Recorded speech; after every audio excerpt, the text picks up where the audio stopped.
Hey guys, we're back. Chapter 3, Book 3, The Book Huggers. Connor was having a whimsical dream. He was skipping through the German countryside in a bright green lederhosen, merrily swinging a basket of freshly picked flowers. He yodeled happily as he skipped toward the picturesque village ahead of him. Everything was so peaceful and happy. He never wanted to leave. But suddenly, a screeching alarm sounded through the area. It was a familiar sound, one that he had heard many times before. Connor looked to the sky and saw the evil alien race from the television show he had watched the night before descending upon the village and beginning to attack it. The dream came to an abrupt stop when Connor realized that the sound was coming from his alarm clock. He smacked it on a couple of times, more than necessary to shut it off. He was so tired he didn't even feel alive. He felt like his head was filled with a giant cloud that made it difficult to keep his eyes open. And even though he was glad that he had gotten to spend some time with Alex the night before, he was seriously regretting his decision to stay up so late. He got dressed and dragged Betsy down the stairs one step at a time.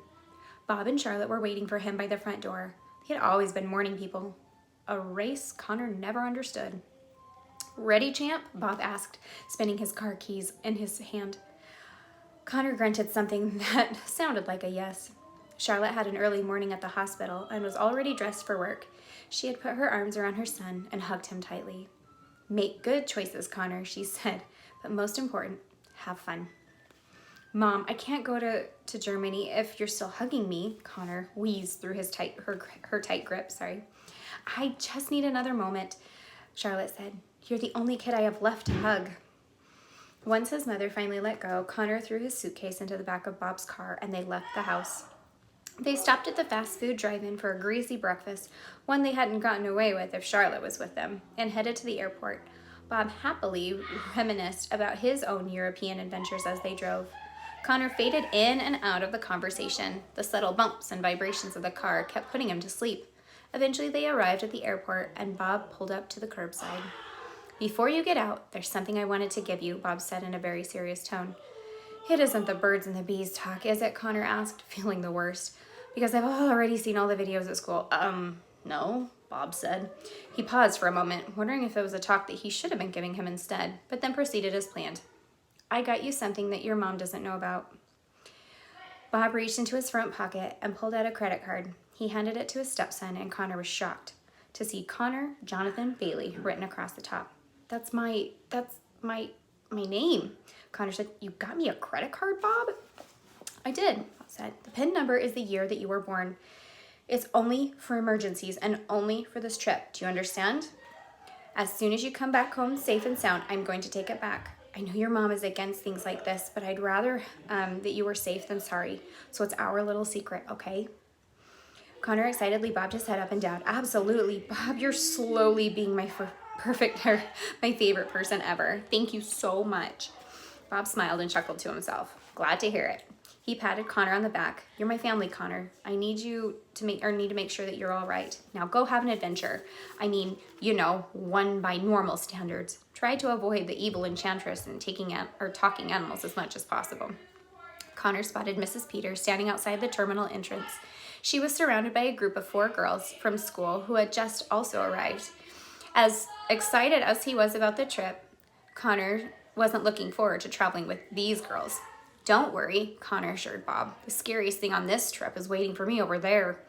Connor gave Bob a hug, grabbed Betsy from out of the back, and waved goodbye as Bob drove off. He joined Mrs. Peters and the group of girls by the entrance. All the girls looked as tired as Connor. Mrs. Peters, however, looked exactly the same as she always did, which furthered Connor's theory that she was a robot. "Good morning, Mr. Bailey," Mrs. Peters said, perky as ever. "Good morning, Mrs. Peters," Connor said. "Good morning, Mindy, Cindy, Lindy, Wendy." None of the girls responded, and Connor hadn't expected them to either. They hadn't said a word to Connor since the school year began. Instead, they were just about to stare daggers at him from afar. It was as if he had publicly humiliated them in the past and never apologized for it. Connor couldn't think of a reason that they did this, but he never spent too much thought on it. He knew girls tended to be very strange at their age. It's probably true. And these 4 were already the strangest girls he had ever met. Mindy, Cindy, Lindy, and Wendy, oh yay, I'm in the book, had been inseparable from the first grade when they were grouped together by their teacher for a rhyming project. Together, they made up the reading club at school and spent every moment they could in the library. They would have reminded Connor of his sister had they not been so eccentric. So they're a little crazy is what he's saying. Mindy was the shortest, the loudest, and the self-appointed leader of the group.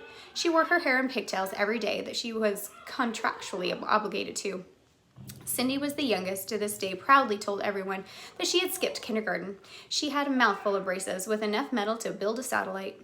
Lindy was African American and the tallest girl at school. She even towered over her teachers. She stood a bit hunched over from all the time that she spent looking down at people. Wendy was painfully shy and let the other girls do all the talking. She was Japanese and had very dark hair and the largest eyes that Connor had ever seen on a human. He had known for a while that these 4 girls were going on the trip and had almost convinced him to stay home. But luckily, Bree was going. And somehow that made the whole trip worthwhile. "We're just waiting for Miss Campbell to arrive and then we'll get checked in," Miss Peters said, looking up and down the curb. "You're the only boy on this trip, Mr. Bailey. Are you sure you can handle it?" "Oh yeah," Connor said. "I'm used to it. My mom and sister used to talk about all kinds of girl stuff in front of me, usually over dinner too, which I never appreciated."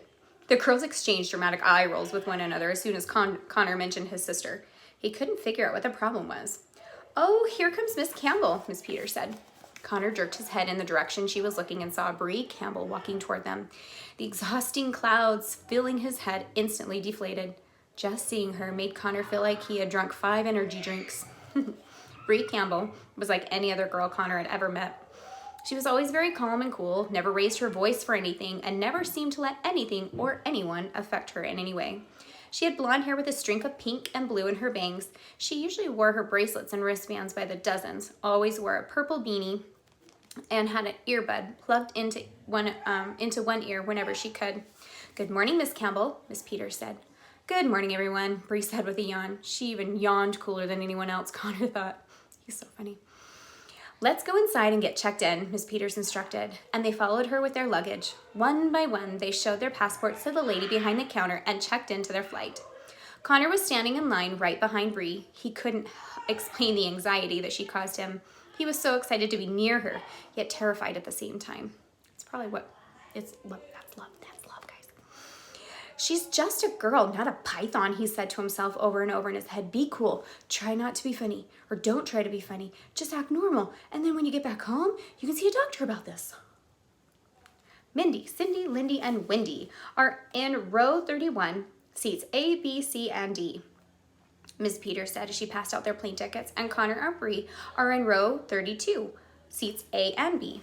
Connor's heart was doing cartwheels. "I'm sitting next to Bree, woohoo!" he thought. "But why does it seem like this is the best news of my life?" He got a glimpse of Bree's passport photo, which was, to no surprise, far better than his, and Bree caught him staring at it. Connor had to think fast so he didn't seem like a creeper. "Your passport picture is much better than mine," he said. "I got mine over the summer and made a big mistake of asking if I was supposed to smile right as they took it." He flipped his passport open so she could get a glimpse of it. "Kind of looks like you sneezed, or it scared you?" Bree said blankly. There was no trace of judgment or mockery in her voice. It was just perfectly honest description. Would you like me to check your bag, sir?" the lady at the counter asked. It took Connor a second to realize that she was talking to him. No one had ever called him sir before. "Oh, please, take her," Connor said, and handed Betsy over to the lady to be tagged. The lady gave him a strange look, hearing that the suitcase had a gender.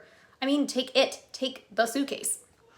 Betsy was loaded onto a conveyor belt and slowly traveled farther and farther away from him. The next time he'd see her, they would be in Germany.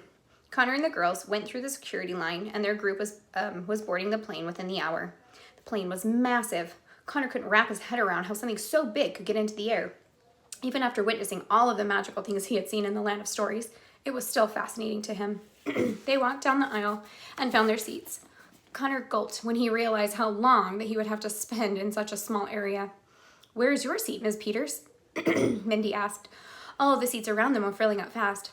"I'll be in first class," Miss Peters said. "But don't worry, if any of you need me, you can just have a flight attendant notify me. I'll be there right there in row 1, seat A. It's going to be a long flight, so get comfortable."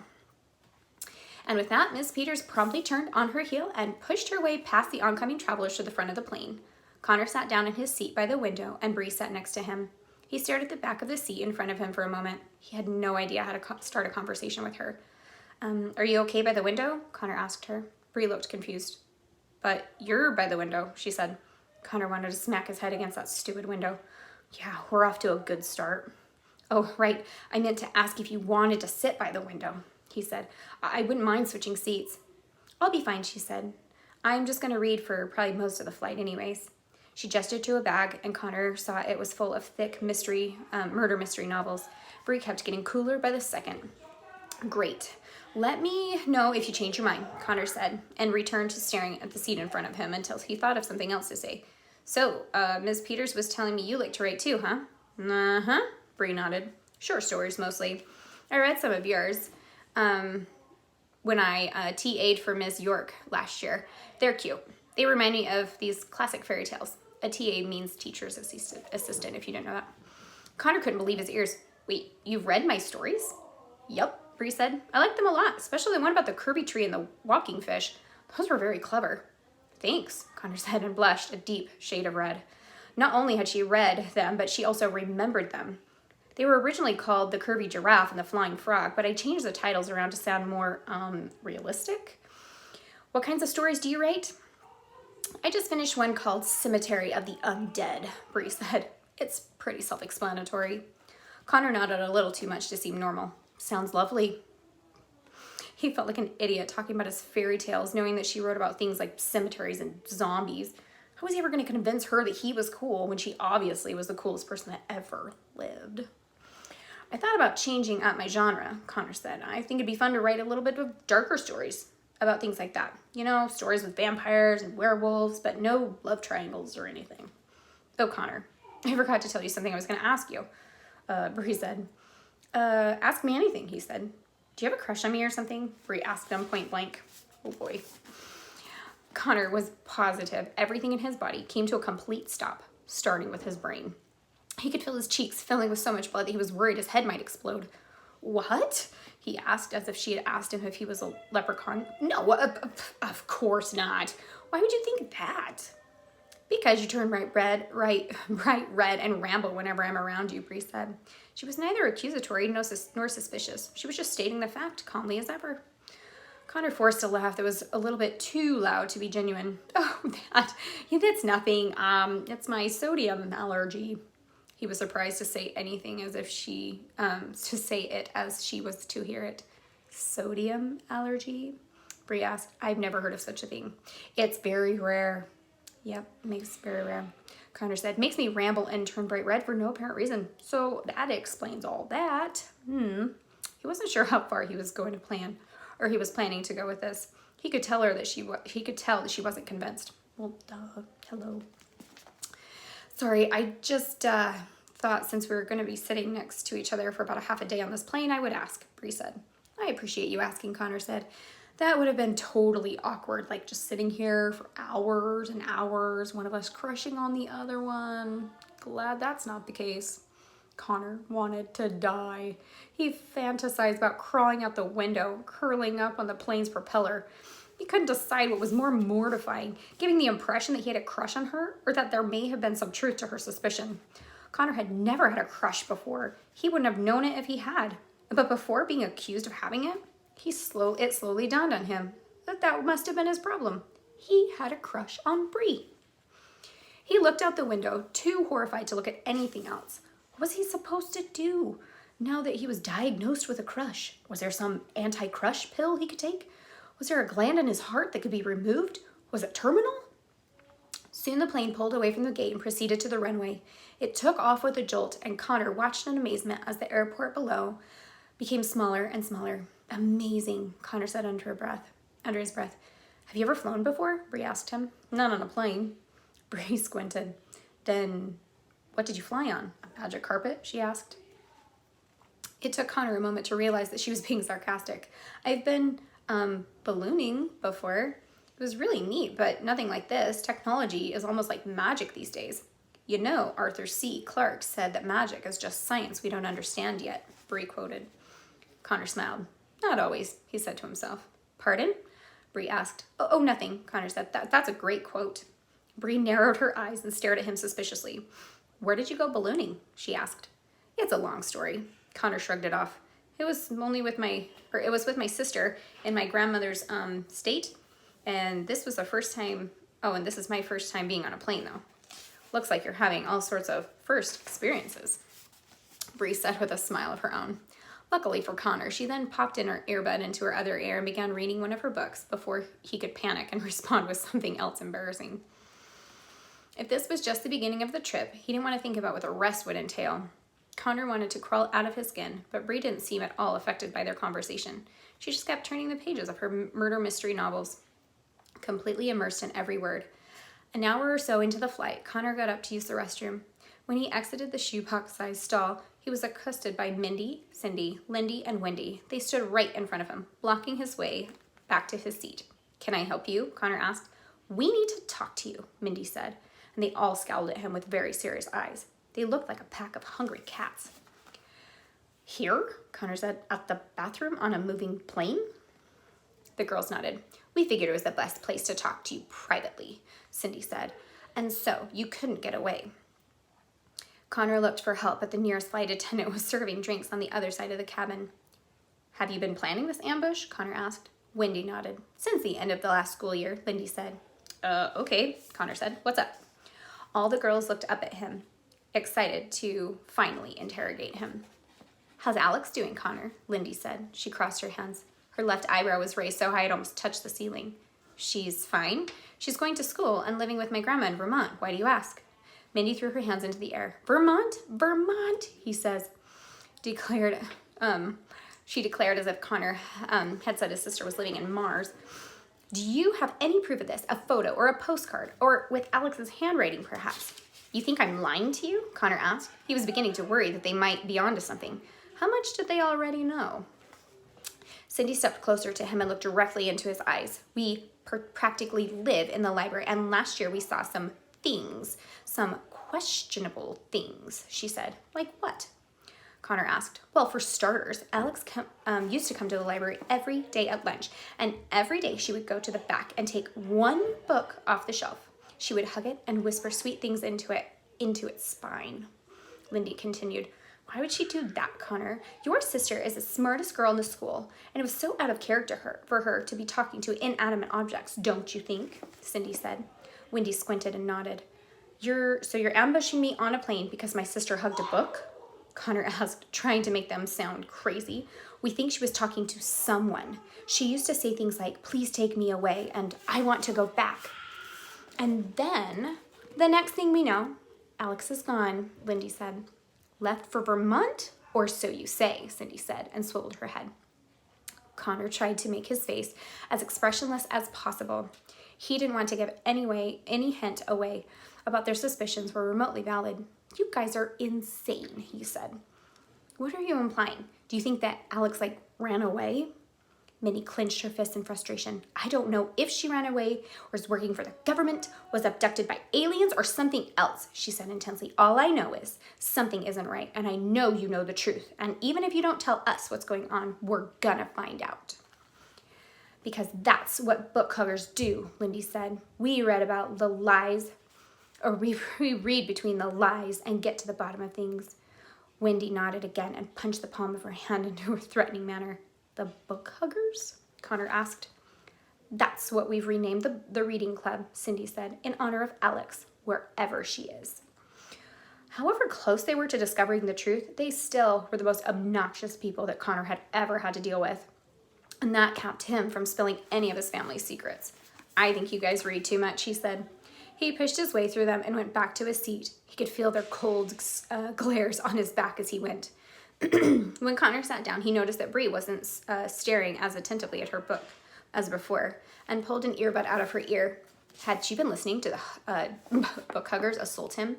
So your sister lives in Vermont now? Bree asked. Yes, with my grandma, Connor said. Bree's questions were much more difficult to dodge. He felt himself wanting to tell her the truth about his sister, and anything else she may wanted to know. Vermont's pretty far, she said. It is, Connor said, but we talk on the phone a lot. So, that's where you went ballooning then, I take it? She questioned him further, starting her own interrogation. Yeah, Connor said. Why? Just curious, Bree said blankly. So if you've never flown before, how did you get all the way up to Vermont? He could see the uncertainty in his face. Train? Connor peeped. A coy smile spread across her face. Interesting, Bree said. I see why they'd be suspicious.